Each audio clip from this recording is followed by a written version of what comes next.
The collector. Levitt figured that it was one more experience to chalk up on the growing list of near-fatal occurrences on his chalkboard of life. Then again, was it something he should add to a checklist that also included a close drowning episode at 11, falling down a flight of stairs at 20, and getting in a fatal car accident that took his own adult son's life, where he had only walked away with a few scratches?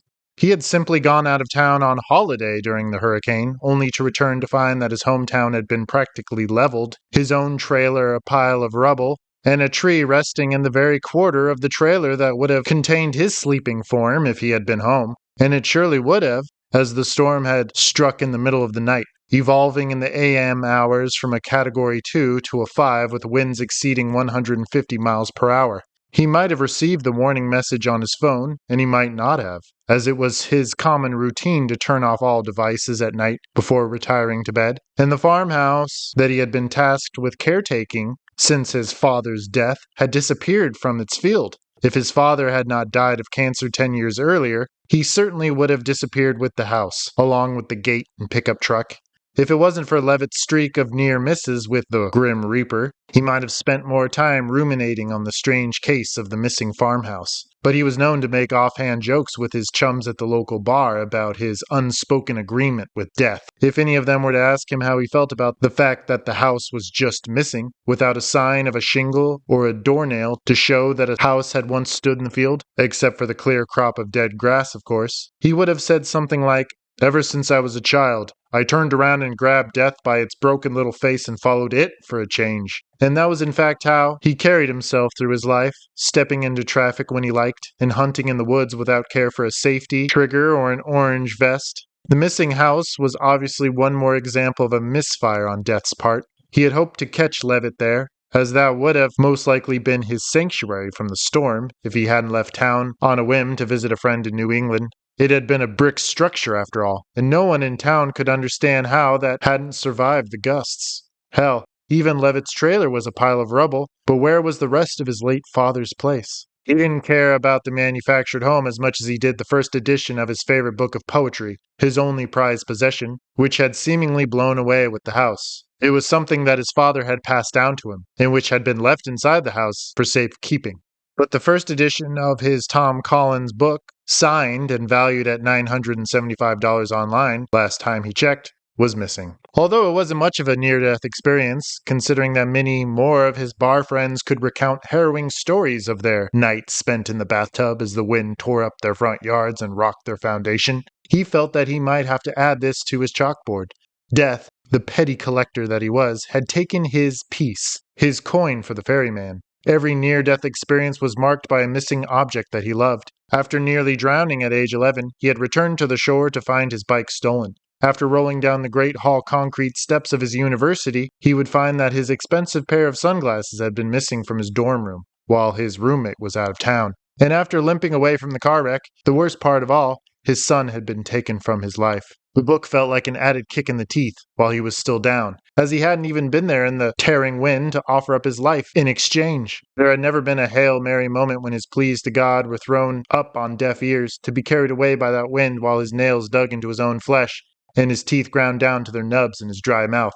If his life had been spared and he had been allowed to dust himself off, pushing away the debris from his tomb like a heavy stone, he would have gladly given up the book, chalking up just one more loss to the Reaper Man. But it was his conviction that he had been cheated this time around, perhaps as a mistake, that carried him at last into the woods behind his father's land. Perhaps the Reaper had thought him home that night, and maybe now that he was back in town and ignorant to the whole turn of events, maybe he could plead his case and find the remnants of his dad's home, and in those ruins maybe he'd find his book. It only seemed fitting, as one of his favorite poems from the book was titled The Janitor's Closet. In the 5-stanza poem, it read simply, "All the forgotten items, mittens on morning buses, coins in community dryers, and baseball caps on hidden bar hooks, could fill a janitor's closet from floor to ceiling, and at the end of my life, I will come to claim that lost and found, if only I knew where I left the ticket."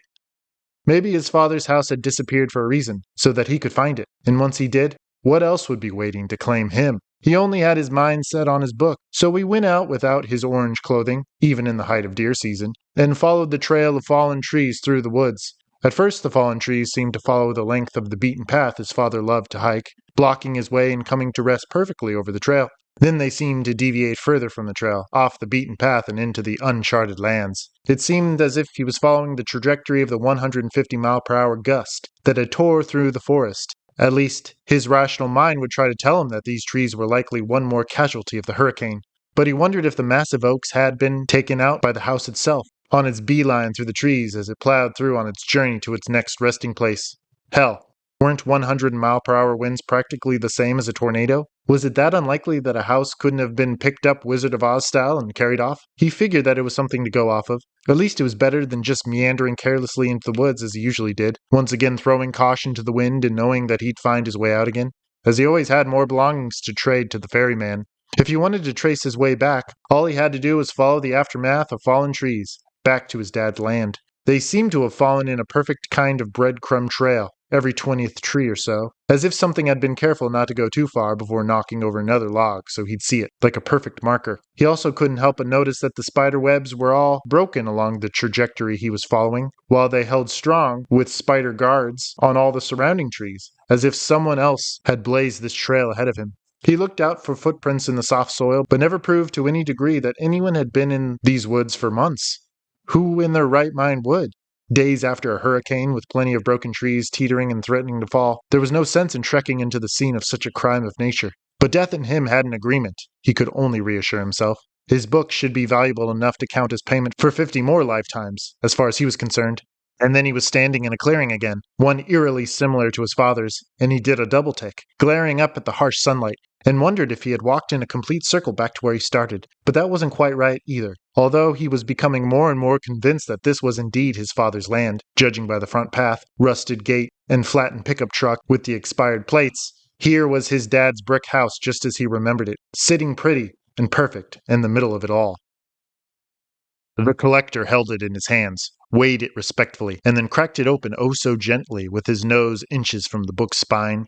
He inhaled that satisfying antique musk. He closed his eyes and hugged the heavy cover against his chest.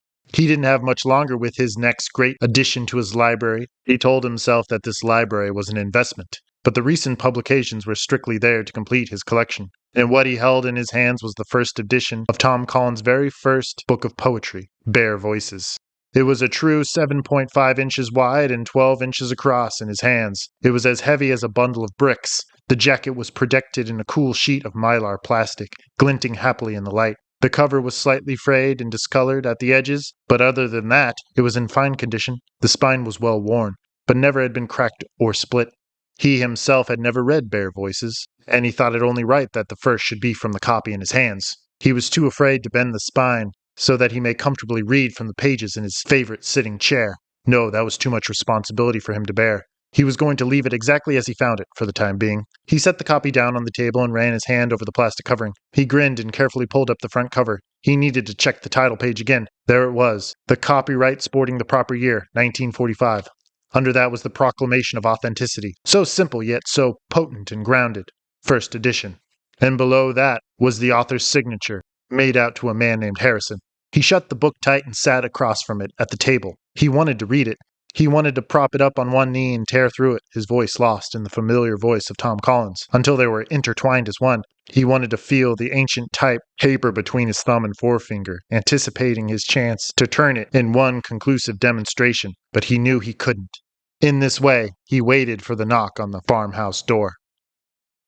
There were no signs of forced entry. The gate was still locked tight with a chain, and the weeds growing around were standing stock still, not the least bit trampled.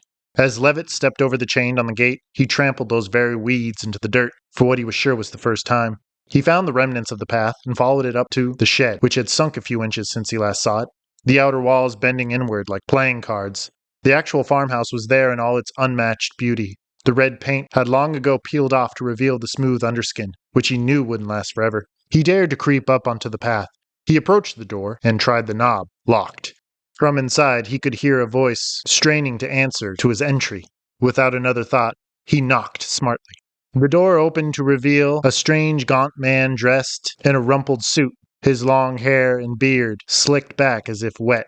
He was holding a book in his hands. "What are you doing here?" Levitt cried. "This is my house," the man said matter-of-factly. This house? Levitt looked around, as if to make sure he was in the right place. This was my dad's farmhouse for 31 years. It's been abandoned for almost that long. I've lived here all my life, the gentleman replied. I must be losing my mind. So you're saying you've been squatting here for all your life? The man shook the book at him. Watch what you say. The house was perfectly good. I took advantage. Why waste a perfectly good house? His reasoning almost seemed impenetrable. This is private property, you know, Levitt cried. I could have you arrested. Hey, where'd you get that book? Levitt said, noticing the Tom Collins book of poetry in his hands, titled Bare Voices, for the first time. I found it in the house, the man said. Well, this is my father's property, and you can see the dedication on the title page. It's made out to Harrison, my father.